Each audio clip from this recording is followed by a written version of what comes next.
Una madre dedicada decide hacer una visita sorpresa a su hijo después de meses sin verlo, pero lo que encuentra en su casa sacude completamente sus cimientos familiares.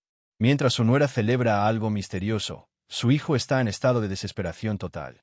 Lo que parecía ser un reencuentro familiar se transforma en el descubrimiento de secretos devastadores que cambiarán para siempre la dinámica de esta familia. Si te gustan las historias reales sobre relaciones familiares y revelaciones impactantes, deja tu like y suscríbete al canal para no perderte ningún detalle de esta narrativa perturbadora. Después de 3 meses sin ver a mi hijo Carlos, algo dentro de mí me decía que las cosas no estaban bien. Nuestras conversaciones telefónicas se habían vuelto cada vez más breves y esquivas.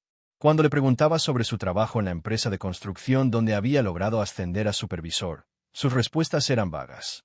Cuando mencionaba a su esposa Elena, el silencio se extendía de manera incómoda al otro lado de la línea. Esa mañana de octubre, el cielo gris de Madrid parecía reflejar la inquietud que llevaba días carcomiendo mi tranquilidad. Decidí que era momento de actuar según mi instinto maternal.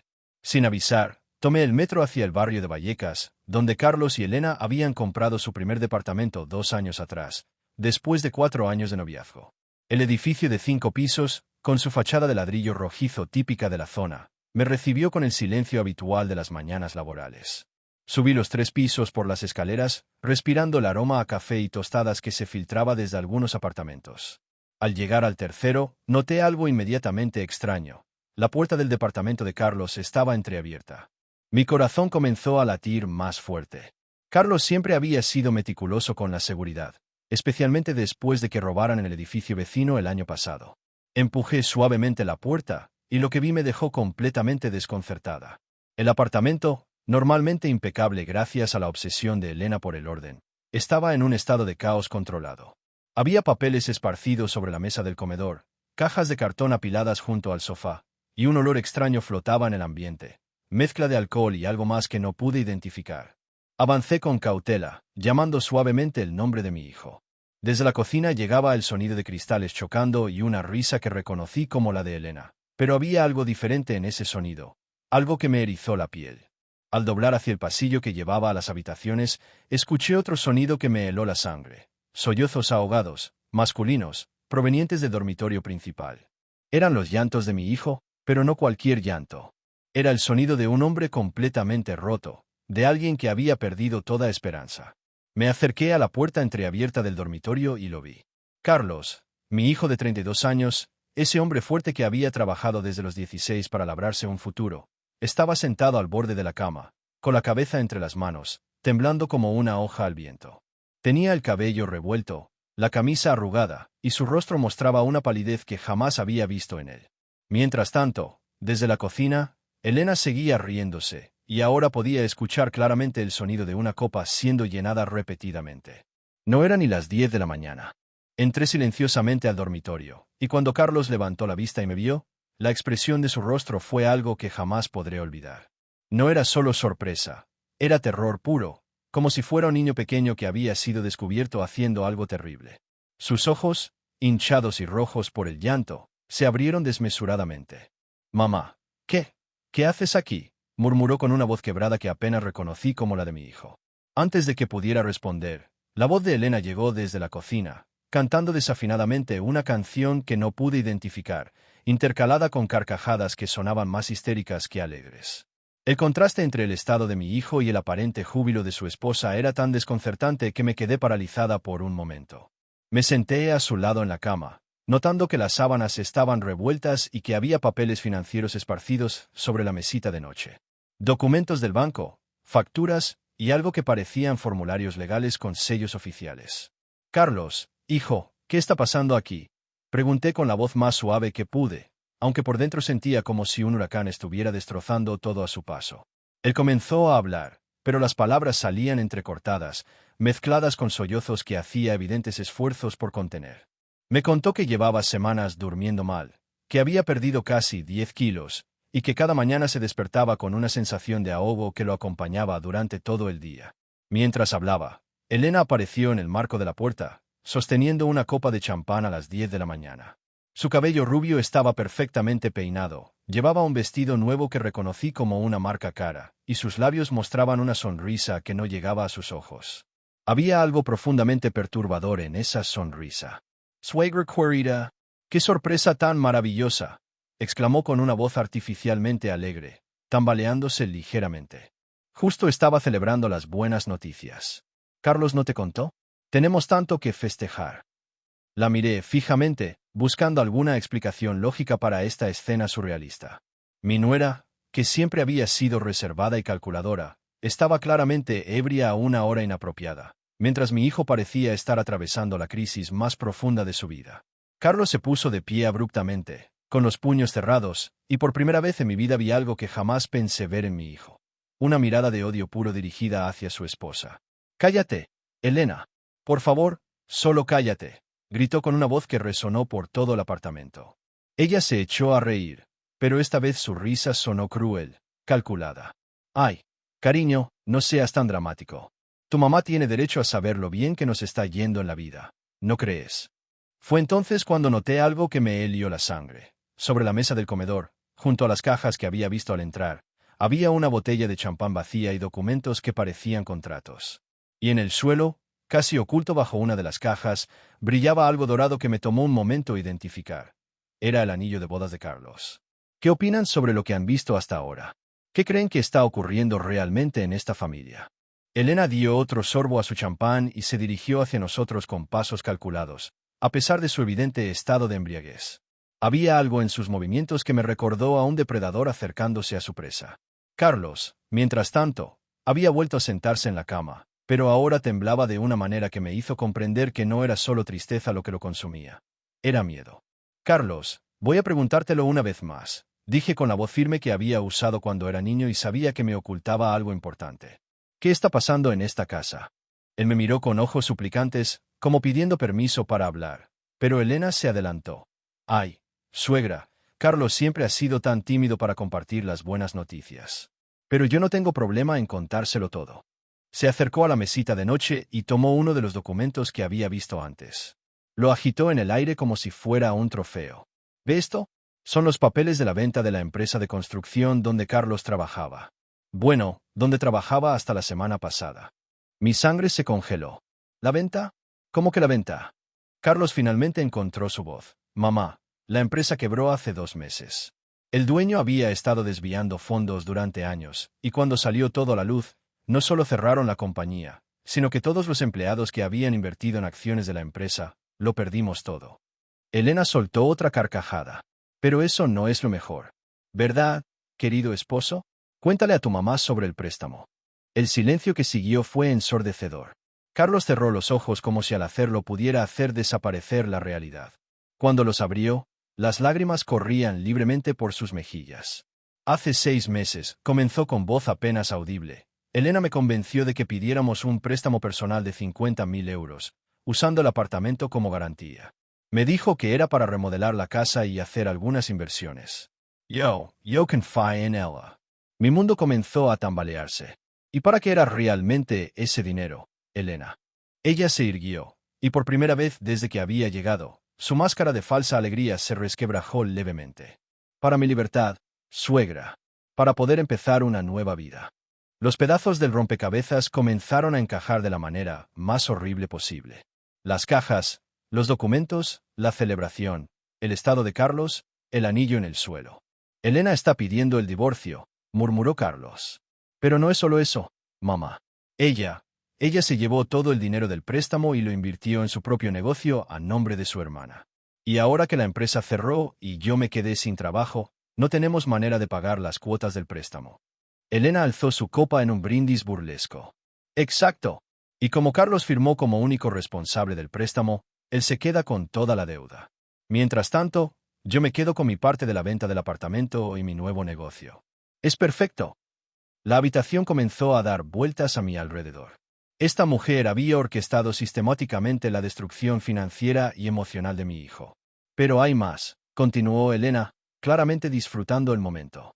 «Resulta que Carlos también tiene algunos secretitos propios. ¿Por qué no le cuentas a tu mamá sobre tus tarjetas de crédito, querido?» Carlos se desplomó completamente. Cuando me di cuenta de lo que Elena estaba haciendo, traté de conseguir dinero para salvar al menos el apartamento. Saqué efectivo de 3 tarjetas de crédito diferentes. «Ahora debo», Debo casi 20.000 euros adicionales. Gracias por quedarse conmigo hasta aquí.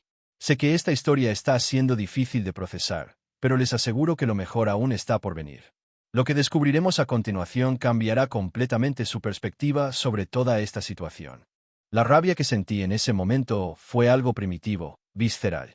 Esta mujer había manipulado a mi hijo durante meses, tal vez años, para llegar a este punto. Pero había algo en su actitud, en la forma demasiado confiada con que revelaba sus planes, que me decía que aún no había escuchado toda la historia. Me puse de pie, enfrentándola directamente. Elena, espero que entiendas que no voy a permitir que destruyas a mi hijo de esta manera. Vamos a encontrar la forma de revertir esta situación. Ella se echó a reír con una crueldad que jamás había visto en una persona. ¿Reverter? Ay, suegra, usted no entiende. Todo está perfectamente legal. Carlos firmó todo voluntariamente. Los préstamos, las tarjetas de crédito, incluso el acuerdo prematrimonial que modificamos el año pasado. ¿Acuerdo prematrimonial modificado? Carlos y Elena jamás habían mencionado tener un acuerdo prematrimonial. ¿Qué acuerdo prematrimonial? Pregunté, aunque por el pánico en los ojos de Carlos ya intuía que esto era otra pieza del rompecabezas que no conocía. Elena se dirigió a una de las cajas y sacó una carpeta de documentos legales. Cuando Carlos recibió la herencia de su abuelo el año pasado, los 30.000 euros que depositó en nuestra cuenta conjunta, yo le sugerí que actualizáramos nuestro acuerdo matrimonial para proteger mejor nuestros bienes individuales. Punto. Carlos me miró con una vergüenza tan profunda que tuve que sentarme nuevamente. Mamá, yo pensé que era una formalidad. Elena me dijo que era lo normal en matrimonios modernos. Nunca leí realmente todos los detalles. Los detalles, continuó Elena con satisfacción evidente, especifican que en caso de divorcio por incompatibilidad financiera causada por irresponsabilidad económica de una de las partes, la parte responsable mantiene todas las deudas, mientras que la parte afectada conserva los bienes adquiridos durante el matrimonio y cualquier inversión realizada para proteger su futuro financiero. Me quedé sin palabras. Esta mujer había planificado meticulosamente la destrucción de mi hijo durante más de un año. Pero eso no es todo, dijo Elena, claramente disfrutando cada momento de esta revelación. Carlos, ¿por qué no le cuentas a tu mamá sobre tu pequeño problema adicional? Carlos parecía un hombre derrotado completamente. Mamá, cuando me di cuenta de todo lo que estaba pasando, hace 2 semanas, traté de confrontar a Elena. Pero ella me mostró fotografías. ¿Fotografías de qué? Elena sacó su teléfono móvil. Fotografías de Carlos con su antigua novia, Laura. Se han estado viendo desde hace 4 meses. El mundo se detuvo. Mi hijo, que había crecido con valores sólidos sobre la fidelidad y el respeto, había estado teniendo una aventura. No es lo que parece, mamá, Carlos se apresuró a explicar. Cuando comencé a sospechar de Elena, necesitaba hablar con alguien. Laura y yo solo nos vimos para hablar, para que me ayudara a entender qué estaba pasando. Nunca pasó nada más.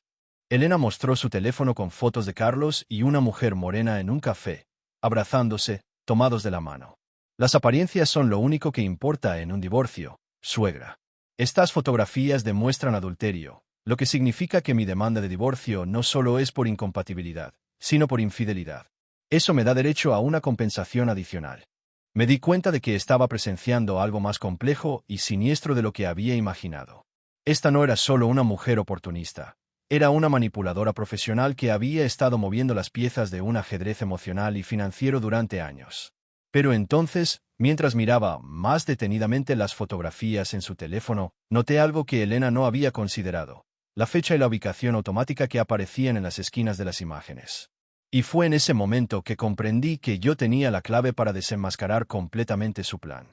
Elena, dije con una calma que ni yo misma sabía de dónde había sacado, me gustaría ver esas fotografías más detenidamente.